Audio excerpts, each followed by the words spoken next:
Virat Kohli versus Gautam गंभीर। भाई साहब ये कंट्रोवर्सी तो खत्म होने का नाम नहीं दे रही। ये असली में कंट्रोवर्सी इन दोनों के बीच की लड़ाई 2013 में शुरू हुई थी, जब भैया दोनों क्रिकेटर गौतम गंभीर विराट कोहली दोनों अपनी अपनी टीम के कप्तान थे। बढ़िया उनका करियर पीक पर चल रहा था, पर अब तो विराट कोहली का मान लो तो भी पीक पर चल रहा, पर गौतम गंभीर मेंटर बन चुकी है। विराट कोहली आरसीबी की टीम के सिर्फ एक प्लेयर है, कप्तानी से हटा दिए गए, अब दोनों ही कप्तान नहीं है, फिर भी इनकी लड़ाई अभी भी बरकरार। वो तो आम लोग होते हैं जो अपनी खुशी की किसी चीज की सालगिरह मनाते हैं। यहाँ पे गौतम गंभीर और विराट कोहली अपनी लड़ाई की, अपने बीच के दरार की 10 साल की सालगिरह मना रहे हैं।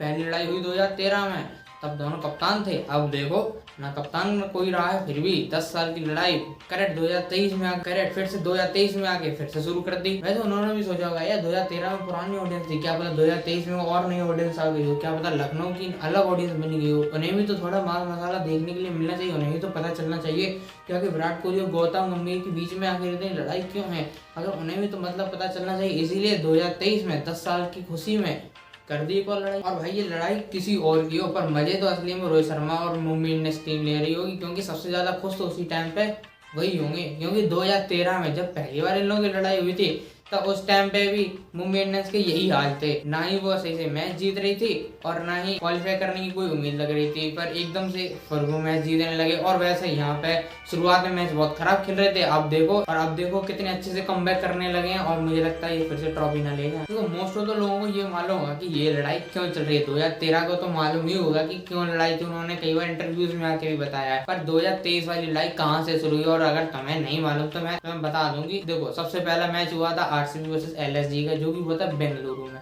बहुत कोशिशों के बाद और खास करके हमारे द लेजेंड आवेश खान के बिना बॉल टच किए भाग जाने के बाद जो सेलिब्रेशन था, उसकी वजह से जो उसके बाद जो बेंगलुरु का जितनी भी ऑडियंस थी वो सब आरसीबी के नारे लगाने लगे। उसके बाद गौतम गंभीर जाके सबके सामने ऐसे कर दिए, और कई सारे उनके प्लेयर थे एलएसजी के, लखनऊ के जितने भी प्लेयर थे वो काफी ज्यादा मॉकिंग कर रहे थे आरसीबी को। उसके बाद भाई विराट कोहली हैं, किसी का उधर तो वापस, और वैसा ही किया। एक और मैच हुआ लखनऊ में एलएसजी वर्सेस आरसीबी का, जहाँ पर शुरुआत से ही ऐसा लग रहा था कि भाई कितनी बकवास पिच है। सबसे पहले तो पिच बहुत बकवास है, और ये बताइए पिच बनाई किसने है? ये T20 की पिच है। तुम्हें ये मालूम है कि इस टूर्नामेंट में इस सीजन सबसे ज्यादा 200 रन बने हैं, हर दूसरे दिन हर तीसरे दिन 200 रन ऐसे बन जाते हैं कि पता ही नहीं चलता। और वहीं पे ये दिल्ली और लखनऊ की पिच है, भाई साहब यहाँ पे 150 रन बनाना एक आफत हो जाती है। 150 रन छोड़ो, 100 रन भी लखनऊ ने नहीं बना पाए, जो कि यहाँ की होम टीम। अब ऐसा ही चलता रहता है। आरसीबी की टीम ने 126 रन बनाए। शुरुआत में लगा कि ये टीम हार जाएगी, पर काफी अच्छी बॉलिंग की, जिसकी वजह से एलएसजी एंड में अपनी होम टीम में अपने होम ग्राउंड में हार गई। उसके बाद विराट कोहली ने जितने भी उधार थे ना उनके ऊपर, जो आरसीबी और एलएसजी वाला मैच हुआ था बेंगलुरु में, जितने भी उधार थे सब सुख समेत उन्हें वापस लौटा दिए। जितने भी साइन गौतम गंभीर ने किए थे वो सारे साइन लखनऊ की ऑडियंस के सामने उन्हें सब दिखा दिए, जिसके बाद थोड़ा और मैच संगीन हो गया। और ये तो एक अफगानिस्तान का नए नवेले प्लेयर, इनको ये नहीं मालूम कि विराट कोहली असली में है कौन। एक तो ये लोग नए आए हैं आईपीएल में, इनको अपना करियर नहीं बनाना है, बिगाड़ना पहले है। विराट कोहली वो भैया ऑस्ट्रेलिया में जाकर ऑस्ट्रेलिया को सिलेक्ट कराता है। ऑस्ट्रेलिया, जिसको लोग स्लेज मास्टर कहते हैं, यहाँ के लोग बैड बॉयज माने जाते हैं, वहाँ पे जाके इन लोगों को स्लेजिंग सिखाया जाता है। वहाँ के प्लेयर विराट कोहली को कोई जवाब नहीं दे पाते हैं, और तुम उनको आके दिखा रहे हो और तुम्हें लगता है वो बच जाएगा। और चलो इतना बहुत था। उसके बाद जब टीम का मैच खत्म हुआ, लखनऊ हार गई, उसके बाद हाथ खींचने लगे यार तुम तो भैया, उनके फैंस ने तुम्हें खींच के अफगानिस्तान वापस भेज देंगे। उसके बाद इन लोगों के बीच में काफी सारे बहस होने लगी। उसके बाद गौतम गंभीर अपनी टीम का साइड लेने के लिए सामने आ गए, विराट कोहली से बातें होने लगी। उसके बाद थोड़ी बहुत बहस हो गई और इन लोगों के बीच में लड़ाई हो गई। इसके बाद विराट कोहली ने अलग स्टेटस वगैरह स्टोरी वगैरह लगाई अपने इंस्टाग्राम पर जवाब देने के लिए। उसके बाद नवीन उल हक ने अलग स्टोरियां लगाई, और नवीन उल हक को काफी सारी मीठी मीठी बातें भी सुनने के लिए मिली विराट कोहली के फैंस के द्वारा, जिसके बाद तंग आकर और ज्यादा ही खुश होकर उन्होंने अपने इंस्टाग्राम का कमेंट सेक्शन ही ऑफ कर लिया। वो अलग बात। अब देखो लड़ाई हो गई, मैटर सुलझ गया, उधर ही खत्म हो गया, पर अब ये बात ऑनलाइन जा चुकी थी जैसा कि मैंने आपको बताया, और हर जगह विराट कोहली और गौतम गंभीर को हर जगह पोक किया जा रहा था। इतना ही नहीं, अगले दिन या कुछ दिन बाद किसी और मैच में गौतम गंभीर भैया अपने ड्रेसिंग रूम में जा रहे होंगे अपनी टीम के साथ, वहाँ पे लोग विराट कोहली चिल्लाने लगे, और जब उन्हें पलट के देख लिया तो ये वीडियो सबने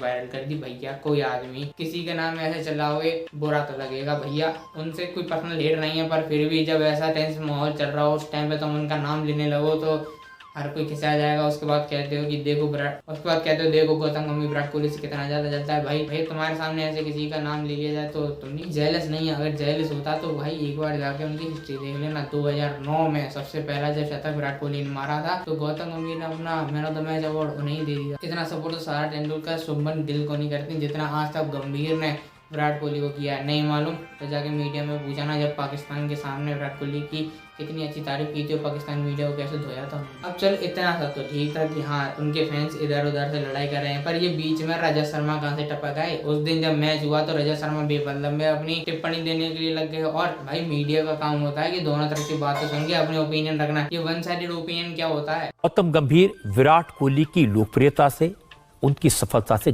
दोनों दिल्ली के प्लेयर हैं। गौतम गंभीर इस बात को कभी पचा नहीं पाए कि विराट उनके मुकाबले बहुत आगे निकल गए। मतलब रजत शर्मा बेपल्लब में ही गौतम गंभीर को क्रिटिसाइज किए जा रहे हैं और विराट कोहली की बढ़ाई करे जा रहे हैं। मैं ये नहीं कह रहा कि विराट कोहली बहुत बेकार है या फिर गौतम गंभीर बहुत ज्यादा महान है, पर दोनों साइड की बातें सुन के करनी चाहिए ना। एकदम से तुम एक तरफा बातें करे जा रहे हो। और उसके बाद भी ट्विटर पर कुछ ऐसा है, उन्हें PR वगैरह के बारे में उन्हें थोड़ा क्रिटिसाइज कर दिया तो लोग फिर से उनके पीछे पड़ गए। और इतना ही नहीं, जब गौतम गंभीर की बेटी का जन्मदिन था उन्होंने ट्विटर पे पोस्ट डाली, उसके नीचे भी लोग यही बातें करने लगे कि अब विराट कोहली की यार जी लेने तो सामने वाले की जिंदगी। तुम लोग तो ऐसे कर रहे हो कि गौतम गंभीर का अगर पड़ोसी भी अगर कोहली होगा तो गोली मार के भगा देगा। भैया इतना भी ज्यादा चिड़न नहीं होती है। वो काफी बार कह चुके हैं कि मैं जो भी बात करता हूँ वो मैच में करता हूँ, मैच के टाइम पर करता हूँ। उसके बाद बाहर निकल गया तो कंट्रोवर्सी खत्म। जो सारी बात थी वो मैं अपने दिमाग से निकाल देता हूँ, फिर काय को दिमाग में लेके बैठ। बाकी आज है RCB वर्सेस दिल्ली का मैच। तो देखो मैं जानता हूँ ये जब तक वीडियो आ रही होगी तब तक वो वाला मैच हो भी चुका होगा और मेरे ख्याल से RCB अभी तक जीत भी गई होगी। और अगर तुमको नहीं पता कि इस मैच में क्या खास है तो गौतम गंभीर और विराट कोहली से ज़्यादा बड़ी कंट्रोवर्सी होने वाली है इसमें, क्योंकि आज सामने होंगे एक और KKR के एक्स कैप्टन यानी सौरव गांगुली और सामने होंगे विराट कोहली। अगर आपको ये कंट्रोवर्सी भी नहीं मालूम तो भैया कहाँ रह रहे हो तुम। मुझे मालूम आपको पता होगा पर फिर मैं आपको बता देता हूँ कि सौरव गांगुली की वजह से तो चेतन शर्मा ने एक बार बताया था कि सौरव गांगुली विराट कोहली को हिट करते, जिसके बाद पिछला जब मैच हुआ तो उन्होंने काफी बार ऐसे रिएक्शन दिए थे जिसमें वो अपनी नफरत में जता रहे थे। इन दोनों ने एक दूसरे को इंस्टाग्राम पे अनफॉलो तक कर दिया था। इसका मतलब गौतम गंभीर और विराट कोहली से ज़्यादा बड़ी बात है इधर और मसाला इधर ज़्यादा है। तो देखना चाहिए ये वाला जरूर मैच और मेरे ख्याल से ये वाला मैच RCB जीतेगी, बाकी देखता है। और इस तक तो रिजल्ट आ भी चुका होगा अभी तक तो। और एक और बात, क्या तुम्हें पता है कि RCB यानी रॉयल चैलेंजर बेंगलोर का नाम रॉयल चैलेंज क्यों रखा गया है, मतलब रॉयल चैलेंजर्स क्यों रखा गया है। अगर ये बात तुम्हें नहीं पता है तो मेरा एक और चैनल है उसका लिंक मैं डिस्क्रिप्शन में दे दूंगा, वहाँ पे जाकर उसे चेक करना, आपको सारी बातें पता चलेंगी। इन्फॉर्मेटिव वीडियो थोड़ी 10-12 मिनट की, उसे जाके देख लेना, आपको पता चल जाएंगी।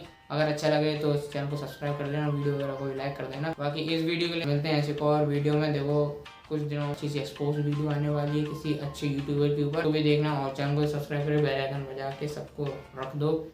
मिलते हैं ऐसे और वीडियो में।